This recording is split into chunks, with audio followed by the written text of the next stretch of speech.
Shame for you. Honte à vous. Vous êtes des petits esprits. Ceux qui écrivaient, qui parlaient ainsi. Vous n'aimez pas ce pays. Ce qu'on veut dans ce pays, c'est la fraternité républicaine. Qu'on se sente tous, comme avait dit le président Aïdjo, partout où vous trouvez, vous êtes chez vous. Moi, je trouve des politiciens qui viennent sur ce plateau, quand on bat la route dans le sud, à ceux qui partent parler à leurs frères, que voici ma vision. Nous pouvons faire comme ça pour améliorer le pays. On dit non, prenez le gourdin et on braque les caméras sur eux. Ils ne disent rien. Ils disent rien parce que ça arrange leur strapontin. Ça arrange leur beefsteak. J'ai dit que c'est de la bêtise. C'est ce type d'idée qu'il faut déconstruire.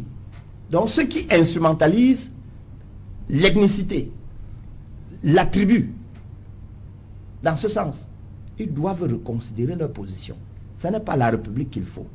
Ce n'est pas la démocratie qu'il faut construire. Et après, ils vont s'asseoir, se cacher, sortir les petits bouts de phrases rédigés dans les années 1980-90. Et dit, le président de la République a dit, non, il faut pratiquer. Ils n'ont envoyé les petites phrases. Dites à ceux qui empêchent aux Camerounais de se déplacer en toute liberté sur le territoire national, sur les 415 000 km², qui les confine à une chambre, que vous détruisez le vivre ensemble. Et puis il y a même des lois, il y a même des commissions. Je me demande à quoi ça sert. Chez vous, alors c'est grave. Sur 7 ou 8 chaînes de télévision, quand vous réussissez à regarder 2 ou 3 minutes, vous comprenez la ligne éditoriale, vous vous effrayez. Vous vous effrayez tellement que vous vous demandez comment on laisse faire.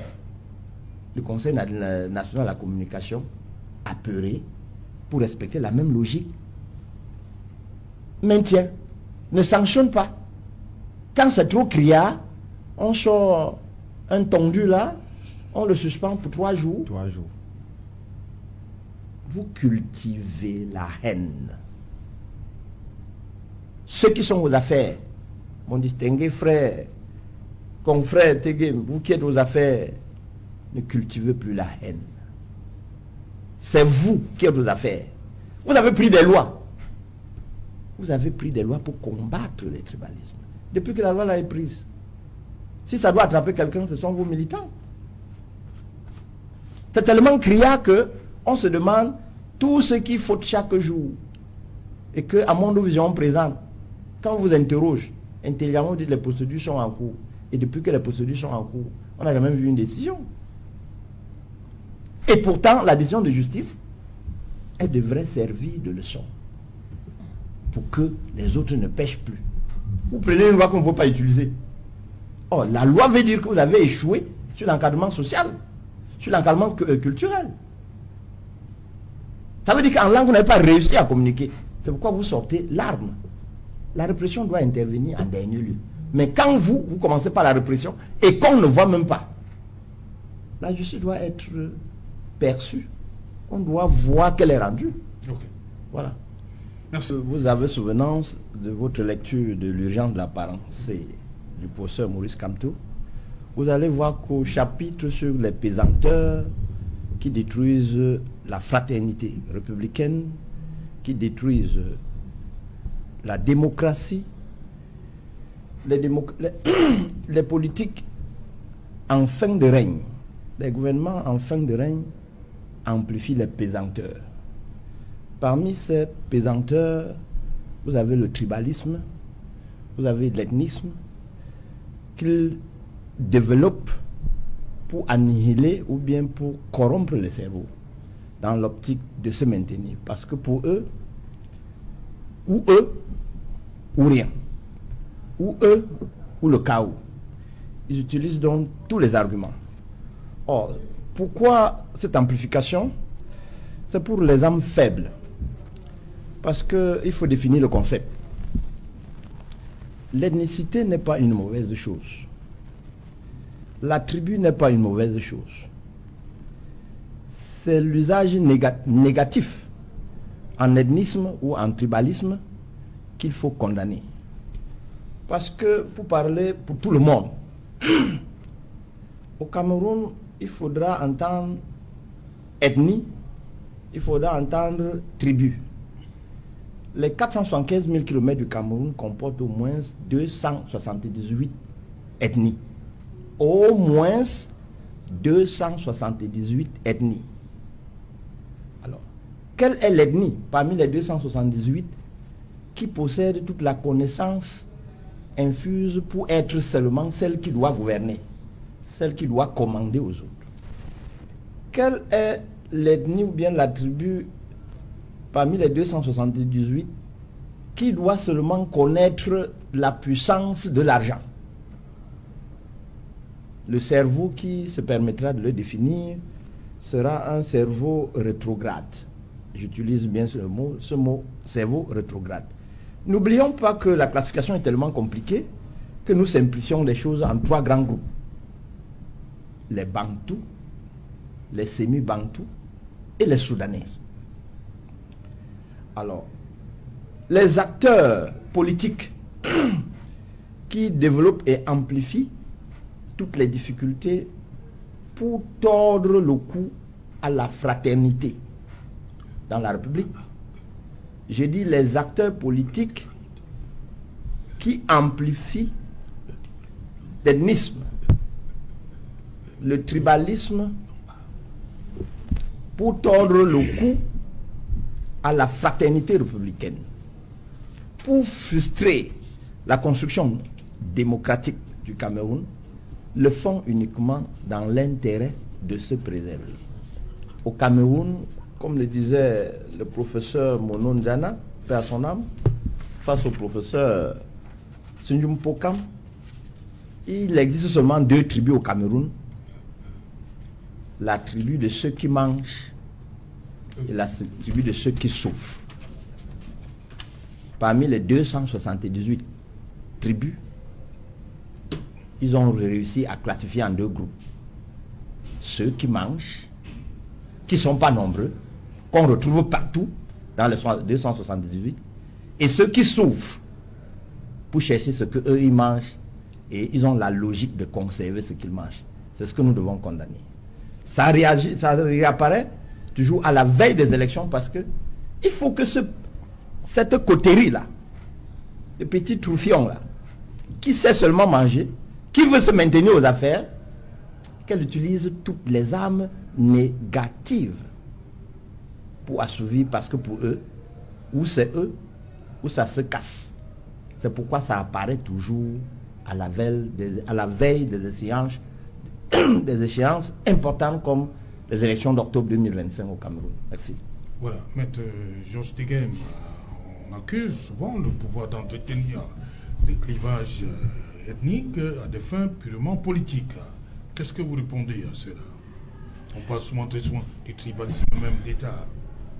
Moi, ce que je sais, c'est que au Cameroun, l'État ou alors Monsieur le Président de la République, déjà le premier, a mis en place un ensemble d'éléments sur le plan formel, sur le plan institutionnel également pour lutter contre ce phénomène.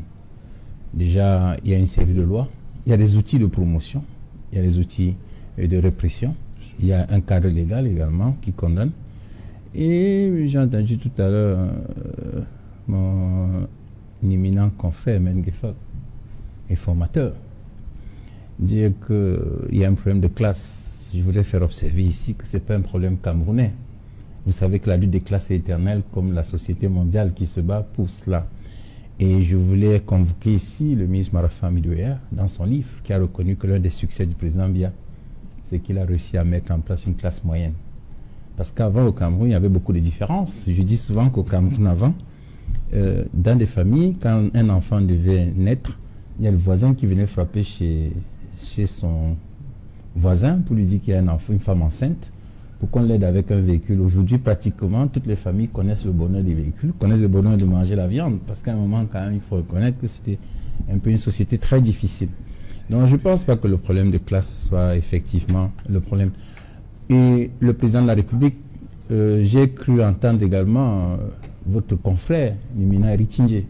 Il dit qu'il a rencontré le président de la République un jour, lui a demandé quel était le problème qu'il veut résoudre au Cameroun. Il a dit que c'est celui du tribalisme. Ça veut dire qu'il en a fait une priorité parce qu'il a mis en place un ensemble d'outils. Lorsque vous prenez le code général des collectivités territoriales décentralisées, lorsque vous prenez le code électoral, lorsque vous prenez la constitution de la République, vous voyez qu'il y a quand même une volonté de lutter contre ce phénomène en l'endiguant. Il y a la culture de la République, la culture des valeurs. Moi, je pense que ce qu'on doit faire pour combattre cela, c'est travailler davantage sur la sensibilisation, sur la formation. Si nous ne le faisons pas, on risque d'avoir une société qui se délite. Et Monsieur le Président de la République, je le prends toujours parce que son collaborateur, le ministre Atangana Mbara, a écrit dans un livre qu'il était venu le voir pour lui dire qu'il avait composé un gouvernement où il y avait 3 ministres originaires d'un même arrondissement. Et Monsieur le Président de la République de lui répondre, Monsieur le ministre d'État, est-ce qu'ils sont Camerounais? Dès qu'il a dit oui, il a dit faites publier. Je nomme avant tout les Camerounais. Donc, vous voyez que son collaborateur... Oui, c'est écrit dans le livre. Et je parle le ministre Atangana Mbara sur l'émission. C'est écrit noir sur blanc. C'est écrit noir sur blanc. Il a dit, il était venu voir le chef de l'État, il dit, dans le gouvernement que vous avez formé, il y a 3 ministres originaires d'un même arrondissement. Je pense que c'était le même département. Quand il dit, je pense que c'est l'arrondissement de Zoïtélé. Parce que quand je vois le gouvernement là, je pense que c'est celui-là. Et le président de la République lui a répondu, est-ce qu'ils sont Camerounais? Il a dit, je nomme avant tous les Camerounais. C'est une culture de la République, une culture des valeurs. Lorsque vous avez lu l'article de Pascal Boniface, Afrique, danger de la prolifération étatique, vous savez qu'en Afrique, on a un problème, c'est que nous sommes un regroupement d'unions nous a mis ensemble. C'est pourquoi les thèmes comme le vivre ensemble, l'unité nationale sont des thèmes majeurs chez nous. Comme en Europe, on parle des valeurs, des démocraties, ceci. Chez nous, le thème majeur, c'est le vivre ensemble. Les thèmes majeurs, c'est l'unité nationale. Parce que nous devons gagner ce pari de pouvoir travailler ensemble pour construire la République. Parfois, on se plaint chez nous que le gouvernement est pléthorique. Moi, je pense que quelquefois, il faut associer tout le monde. Lorsque vous lisez même le code électoral, il y a une disposition qui prévoit qu'on doit intégrer la composante sociologique. Tout cela, ce sont des éléments qui sont mobilisés. Qui sont mobilisés pour... Qui sont mobilisés pour... Est-ce que c'est toujours respecté, Ben écoutez, excusez, lorsque la loi a prévu, il appartient maintenant aux acteurs de respecter. Ça, c'est un problème chez nous. Effectivement, lorsque vous posez le problème, c'est que chez nous, très souvent, les gens pensent que parce qu'ils sont d'une ethnie, ils ont le droit de défendre certaines choses qui, je le regrette de le dire, je ne suis pas peut-être qualifié pour le dire, mais je trouve que quelquefois, on se trompe de combat. Vous entendez des choses au Cameroun qui sont extraordinaires. Même le débat sur le mandat impératif, je le dis, monsieur Tour, qu'est-ce qu'on... Vous voulez régler? Il y a des institutions qui sont mises en place. Moi, je suis avocat, quelqu'un me voit, j'ai dit, bon, écoute, je vais dire au juge. Il va nous dire ce qu'on fera. Si vous avez un problème de candidature de n'importe quoi, adressez vos institutions, c'est pour ça qu'elles existent. Et elles sont là justement pour nous permettre de vivre ensemble. Elles sont là justement parce que lorsque vous prenez les problèmes identitaires, que ce soit en Afrique ou ailleurs, on règle toujours comment? Par les lois. C'est-à-dire on fait des lois pour permettre aux gens de vivre ensemble, par les règlements, par les institutions qu'on met en place. Et on met en place un ensemble d'outils. Les outils de droits de l'homme, les outils médiatiques, tout ça pour promouvoir le vivre ensemble. Pour qu'on puisse travailler, construire la nation camerounaise. Parce qu'après tout, c'est le Cameroun qui est en jeu. Si chacun mobilise l'énergie qu'il met pour défendre certaines valeurs regrettables, pour défendre le Cameroun va avancer. Donc moi je pense que nous devons simplement continuer à travailler sur la sensibilisation, sur la mobilisation, sur les thèmes majeurs qui interpellent notre société. Et je pense que Monsieur le Président de la République, en tant qu'acteur politique, a fait preuve, même dans les réponses qu'il donne à certains de ses collaborateurs, il a montré qu'il était un peu au-dessus de ces histoires de tribalisme, ces histoires d'ethnicité, parce que lorsqu'il forme un gouvernement, il nomme à peu près des Camerounais, c'est ce que nous voulons. Même s'ils viennent du même arrondissement. Monsieur, s'ils viennent tous du même arrondissement. S'ils vont contribuer à construire le Cameroun, les nomme. Et il a dit au ministre Mbara, Monsieur le ministre d'État, vous venez à une réunion à Genève avec le président de la République sans avoir un calepin pour noter. Notez. Vous devez avoir un calepin où vous notez le nom des personnes qui se sont distinguées par la qualité du service. Parce que je peux avoir besoin de nommer quelqu'un et je vous demande, vous me proposez ce nom. Vous voyez que c'est le service de l'État, c'est la construction des valeurs, c'est la façon de travailler qui vous donne la promotion. Et je prends toujours un exemple du ministre Moumou Jean de Dieu, comme moi j'ai vu à l'ouvrage. Moi j'ai vu le ministre Moumou Jean de Dieu ici au Palais de Justice, j'étais là, on ne m'a pas dit. Je l'ai vu plaider sur... Parce que le téléphone là, avant vous téléphoniez, dès que ça passait au répondeur, vous coupez 300 francs. Moi, je l'ai vu ici, il a dit au juge que ce monsieur, je l'ai vu parler, il disait. C'est comme ça qu'on a commencé à prévenir. Attention, ça va aller sur la messagerie avant d'envoyer la messagerie. Parce qu'il avait répondu au directeur général qui était poursuivi ce jour-là, que je ne vous ai pas appelé, vous me répondez, vous me coupez 300 francs, vous êtes un bandit. Je l'ai vu. Et quand il est nommé au gouvernement, moi, je ne suis pas surpris. Parce que je dis à un monsieur comme ça, je vois un peu les états de service. Parce que servir le pays, les gens pensent que c'est trop. Servir, c'est poser un acte qui sert la République tout entière, qui sert les Camerounais. Donc moi, je pense que c'est un certain nombre d'éléments que les Camerounais doivent comprendre, participer à la construction de leur pays, pas des actes forts. À quelque niveau que vous soyez, lorsque vous servez votre pays, ça se note. Et effectivement, le ministre Baraka, il a dit, ça m'a cogné dans le cerveau, et j'ai dit, attention, il faut faire attention. Donc voilà ce que je veux dire pour commencer. Professeur on parle de l'instrumentalisation de l'ethnicité. Est-ce que finalement, ce n'est pas le résultat d'une stratégie politique, hein? C'est-à-dire ceux qui sont au pouvoir, on a vu, vous avez suivi le professeur Aboyono hier, on va revenir là-dessus, mais est-ce que c'est finalement une stratégie politique, surtout à l'approche d'une échéance capitale comme la présidentielle? Ça, j'en tout, gouverner un pays comme le Cameroun relève d'une gageure, puisque on observe très bien que les ethnies sont plus nombreuses que les jours de l'année. Parce que lorsque le maître Tegan parle de 250, nous sommes à près de 300 ethnies au Cameroun. 300 déjà. Et vous convenez avec moi que cela devient très difficile dans la gestion du pouvoir politique. Alors, c'est quoi une ethnie? Pour le dire de la manière la plus simple, c'est-à-dire que c'est une organisation sociale bâtie autour, j'allais dire, des appartenances spécifiques. Ça peut être la culture, ça peut être le lien géographique et bien d'autres. Et à partir de là, vous convenez avec moi que le problème avait déjà été perçu en 1968 par le président Amadou Ahidjo lors d'un très grand discours à Garoua. Il a rappelé que le fait ethnique est de retour, marque sa résurgence dans les administrations camerounaises et innerve davantage le secteur politique. Et nous observons qu'aujourd'hui, vous l'avez si bien noté, le fait ethnique est prédominant. C'est-à-dire que dans le cadre de notre administration, comme je l'ai indiqué, mais davantage dans le secteur de la politique. Parce que vous voyez aujourd'hui, l'idéologie n'est plus l'élément fort d'appartenance à une formation politique, mais ce qui prédomine aujourd'hui, c'est le fait ethnique, qui a une dominance sur le fait idéologique. Et à partir de là, cela devient très dangereux dans le contexte d'une république politiquement et juridiquement organisée, comme c'est le cas du Cameroun, où on fait côtoyer donc deux concepts dangereux, l'ethnicité, tant pour moi, et la citoyenneté. Et vous convenez avec moi que dans ce contexte-là, cela devient très difficile de mettre le citoyen de côté et de faire valoir l'ethnie. Parce que nous sommes dans une république, la res publica, la chose qui appartient à tous. Et cela devient très dangereux parce que l'ethnie devient comme une donnée politique mobilisable, instrumentalisable dans le cadre justement du jeu politique. Parce que quand vous regardez aujourd'hui les acteurs politiques, on va vous dire, vous avez vu sur les réseaux sociaux, on va dire, mais un Louisé Essomba qui soutient, par exemple, un Moïse Kamto, ce n'est pas normal.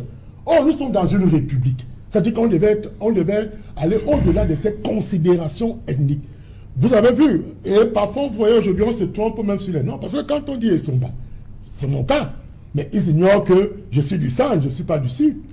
Vous voyez, donc on peut se tromper même sur les noms qui sont attribués pour faire des rattachements politiques. Alors, c'est genre tout. Ce qu'il faille dire aujourd'hui par rapport à cette question, c'est que lorsqu'Amadou Ahidjo parle en 1968 de cette question, il voit déjà un danger, j'allais dire latent, par rapport à la construction de l'unité nationale. Parce qu'on ne peut pas construire une unité, il y a un élément fort que dire maintenant, le vivre ensemble. Hein? Un avenir commun. On doit partager un avenir commun. On doit élire un dirigeant de l'État sur la base de l'idéologie, de l'alternative, du projet critique qu'il soumet au peuple. Et non sur la base du fait de ce que, non, c'est mon frère du Sud, c'est mon frère du Nord. Et vous voyez aujourd'hui la théorie développée par Monon Djala, l'homapartisme. Aujourd'hui, c'est le nous, c'est notre tour. C'est notre tour, ce n'est plus le tour des autres. Vous voyez, et c'est en cela que ça devient très dangereux dans un contexte clivant et clivé comme le cas du Cameroun, où aujourd'hui, nous avons plusieurs acteurs politiques qui se positionnent. C'est la raison pour laquelle l'ENI donc devient une donnée mobilisable au service justement de l'acquisition du pouvoir politique. Et ça fait de sorte que les Camerounais aujourd'hui sont davantage divisés. C'est Jean Lotou, je vous apprends, vous avez lu les réseaux sociaux tous ces derniers temps au regard de ces questions du mandat impératif qui ont été évoquées abondamment sur votre plateau ici. Vous vous rendez compte que les positions parfois qui sont prises sont des positions qui sont bâties autour du fait que non, nous avons eu un président qui vient du Nord, nous avons eu un deuxième qui vient du Sud. Ce qui est évident aujourd'hui, nous devons avoir un président qui vient de l'Ouest ou qui vient de l'Est, ou ainsi de suite. Donc vous voyez que le débat n'est plus construit autour du projet politique, autour justement de l'alternative politique qu'on projette, mais autour du fait ethnique. Et cela devient donc, tout comme je l'ai souligné tout à l'heure, très dangereux pour la construction de notre unité nationale. Nous pensons que le citoyen camerounais doit aller au-delà de la conception ethnique.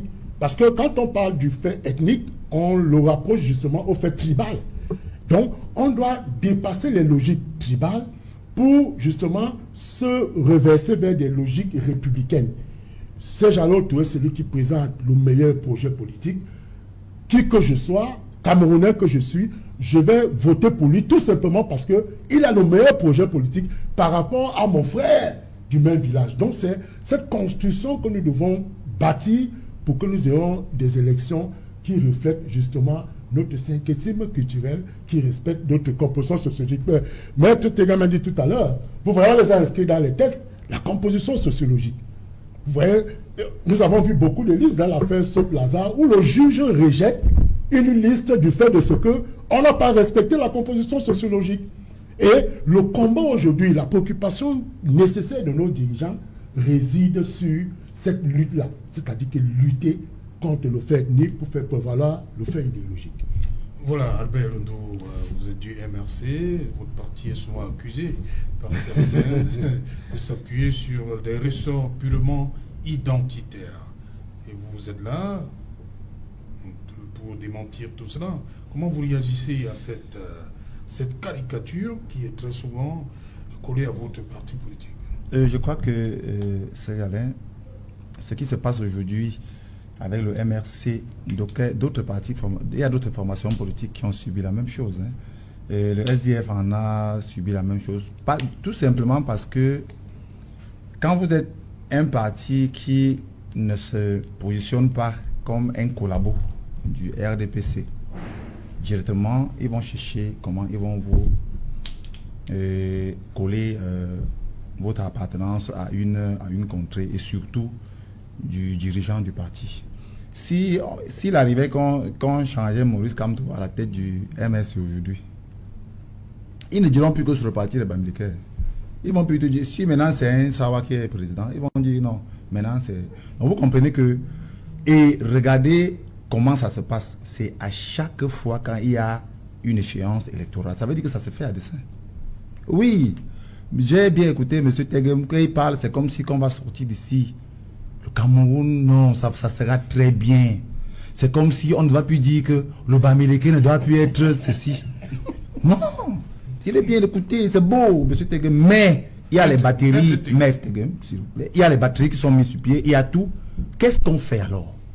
Lorsqu'il y a des hommes politiques qui s'expriment en stigmatisant d'autres, lorsqu'il y a des médias qui prennent le temps à vulgariser la haine au quotidien, à laisser plutôt la formation politique, mais à s'intéresser plutôt aux leaders de ce parti. Et aujourd'hui, quand vous regardez même le MRC, je crois que mon président national a déjà longtemps parlé de ce problème. Le RDPC est très libre de dire que le Sud est notre socle granitique. Ils se sentent à l'aise. Quand on disait qu'au Sud, en dehors du RDPC, on ne parlera plus de personne. Ça ne dérange pas. Mais si vous essayez de dire que à l'ouest, on va parler de Kanto, ils vont dire que vous avez compris, non. C'est leur chose là-bas.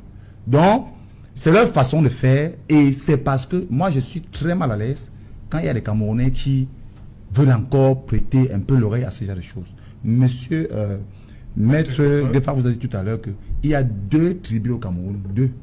Ceux qui mangent et ceux qui ne mangent pas. Et ils ont fait l'effort d'aller à dire que dans chaque village ou bien dans chaque arrondissement, ils ont estipé une personne ou deux et où on va tout leur donner et ils vont venir après narguer ceux qui sont là. Le discours de la haine qui monte aujourd'hui avec acuité, c'est juste parce que on s'est rendu compte que le MRC est en train de mobiliser. Le MRC est le parti qui est en train de vouloir vraiment aujourd'hui faire l'alternative avec le RDPC. Maintenant, qu'est-ce qu'il faut faire? Puisqu'il y a des personnes qui sont encore très que je ne voudrais pas dire certains monsieur ici, mais qui ne sont pas aussi prêts à comprendre que c'est un jeu du pouvoir uniquement pour rester où ils sont restés depuis 43 ans.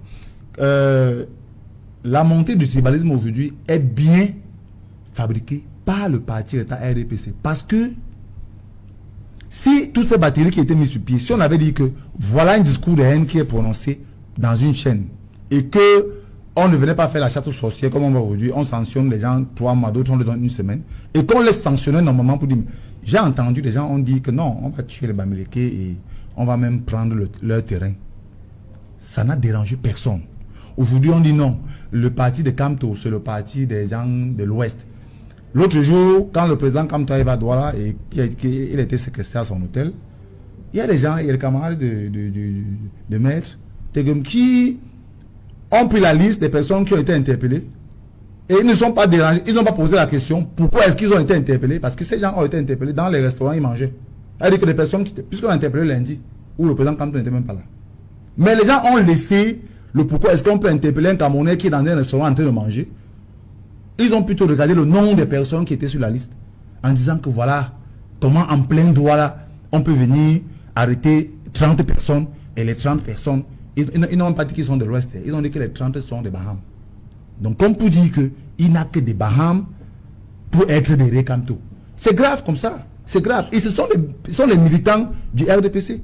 Donc il ne faudrait pas qu'on vienne ici nous faire croire que nous sommes en train de... Les autres personnes sont en train de combattre ça. Mais le RDPC ne peut jamais combattre le tribalisme parce que ça les arrange. C'est avec ça qu'ils utilisent pour se maintenir. Et dans notre parti aujourd'hui, nous ne sommes plus là pour dire si le MSC est Bamileke ou pas. On a dépassé l'étape là. Même moi, si on a tout fait. Quand je suis même allé en 2020, avant qu'on ne refuse d'aller aux élections, quand on faisait nos dossiers, j'ai souffert pour faire des dossiers. Pourquoi? Où les gens ont dit carrément que j'étais un traître. Où nous sommes allés déposer les documents dans les commissariats que je ne voudrais pas. Parce que pour eux, c'est que comme je suis étonné, je ne dois pas aller soutenir un monsieur comme Maurice Kamto. Donc c'est terrible. Et les gens me l'ont dit en face que monsieur Loutou, tu es un traître. Et j'ai dit bon, malheureusement, mais je vais rester avec Kamto. Si ça peut vous tuer, allez mourir. Donc c'est une technique du RDPC à tout moment quand les échéances arrivent. Mais aujourd'hui au MSC, on n'a pu dire, quand vous regardez même l'architecture du parti, vous comprenez que on n'a rien à nous déranger. Qui taxe le MSC de tout, ça ne nous dérange pas. Nous savons que dans la composition même des membres du directoire du MSC, que ce soit les vice-présidents, les secrétaires nationaux, c'est un ensemble. Que ce soit, il y a les nordistes, il y a les Sawa, nous sommes un tout. Et le MSC a pris... Pourquoi on vous colle toujours cette étiquette? Comment comprendre? Qu'est-ce qui se passe? C'est Jalin. Vous savez pourquoi ils font ça? C'est parce qu'ils se sont rendus compte que nous sommes sérieux. On a dit que le RDPC a détruit le Cameroun depuis 43 ans et que nous sommes la formation politique, que nous nous inscrivons pas en tant que collabo, mais on leur dit vraiment, vous avez fait pour vous. Nous aussi, on veut venir en tant que formation politique avec d'autres Camerounais qui ont aussi de l'expérience, qui peuvent apporter aussi. Mais et quand on parle comme ça, ils se rendent compte que, voilà, effectivement, ils sont différents des autres qui parfois veulent faire la figuration. Et puis, bon, voilà les personnes qu'on ne peut pas corrompre. Parce que, quand vous êtes un digne fils du Sud et que vous êtes militant du MSC, vous avez vu comment on a vandalisé nos plaques, nos pancartes au Sud, en disant que ça ne va pas exister ici. Vous avez vu vous-même dans les médias comment nos militants, à l'époque, on avait bloqué l'entrée pour entrer au Sud en disant que rentrez chez vous. Ça n'a dérangé personne. Mais l'autre jour, j'étais encore très amusé de voir comment les mêmes gens Allez, les gens du RDPC ont publié comment le RDPC a défilé à Baham. Et les Baham n'ont pas de problème avec ça. À Baham, il y a les militants du RDPC, il y a les militants du SDF, il y a les militants du PUS. Donc les Baham n'ont aucun problème. Ils ont dit le RDPC n'a qu'à défiler. Mais comment est-ce que vous êtes content de montrer le défilé du RDPC à Baham parce que vous dites que Moïse Kamto et Baham, c'est normal. C'est normal. Il n'y a personne de nous qui n'est sorti de nulle part. Et j'aime toujours dire aux gens, on peut se vanter, je peux me vanter en disant que voici mon habit que j'ai acheté. Qui de nous avait choisi de naître où il est aujourd'hui? Moi, je suis né, on m'a dit que tu es étonné. Ah, on vous a dit seulement. Mais, à part mes appartenances, je pouvais naître vers le nord. Si je sortais que j'étais le fils peut-être d'un Mohamed, où je serais nordiste. Donc, c'est pas parce que je suis né et qu'on a dit que je suis Aïton que je veux dire que oui, j'ai le privilège devant un Sawa, ou bien devant un sudiste, ou bien devant un nordiste, parce que ce sont les amis qui sont au pouvoir. Non. Il va falloir qu'on comprenne que c'est une tactique du pouvoir, parce qu'à chaque fois que l'élection présidentielle arrive, ils mettent ça. S'il était sérieux, il devait commencer même au niveau des candidatures lors des municipales. Vous allez voir que ils vont vous dire oui, il faut respecter la compétence sociologique, mais quand vous allez regarder les listes, vous allez comprendre que vraiment ça ne se respecte pas. Mais on dit ça comme ça parce qu'on veut faire plaisir. On vous dit que non, si vous parlez du tribalisme, on vous sanctionne. Mais au fond, on dit allez le faire parce que ça va encore soulever d'autres problèmes.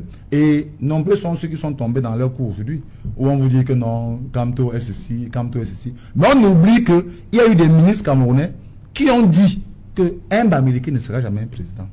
Mais il s'accroche sur, je ne sais pas, en disant qu'on a vu le meeting de Moïse Kamto, on a vu les gens qui étaient présents, c'était les gens qui étaient de l'Ouest, c'était des Baham. Mais si les gens s'abstiennent, attends, si les gens du Sud disent que le MSC ne s'intéresse pas, ils vont interdire les gens de Barante ou bien de Tchang de militer. Même si tous nos militants sont que de l'Ouest, c'est le problème. Mais si les gens veulent refuser qu'on ne milite pas, on ne doit pas. Le MSC est ouvert. On va vous poser la même question. Oui.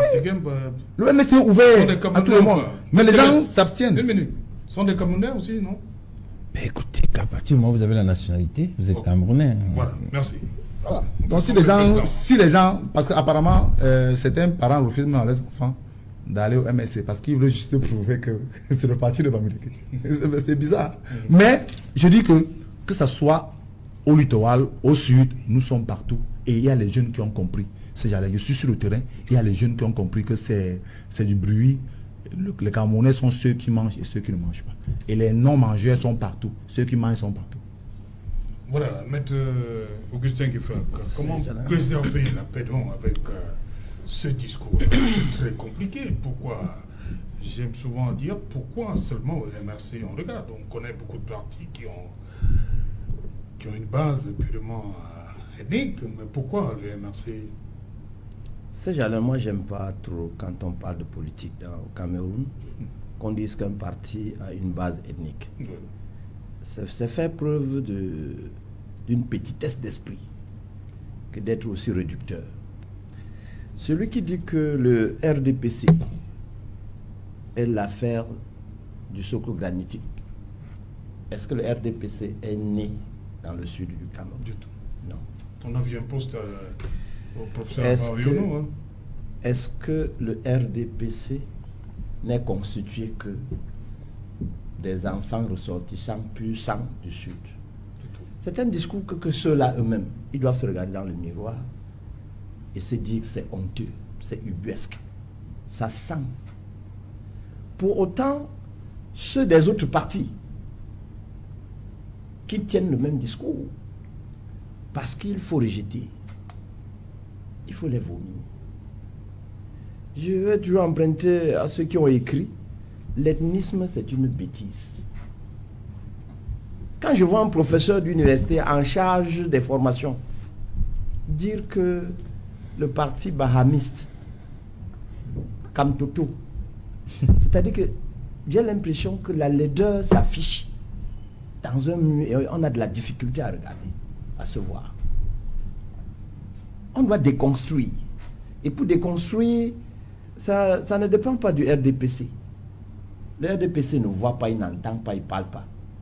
Ça dépend de quelques individus qui composent ce RDPC, qui n'ont que ce miroir-là, Ils se voient tels qu'ils sont et ils projettent dans la société. Malheureusement pour nous, ils sont aux affaires. Ils sont aux affaires. Et tels qu'ils sont, il faut commencer d'abord par dépolluer les lois.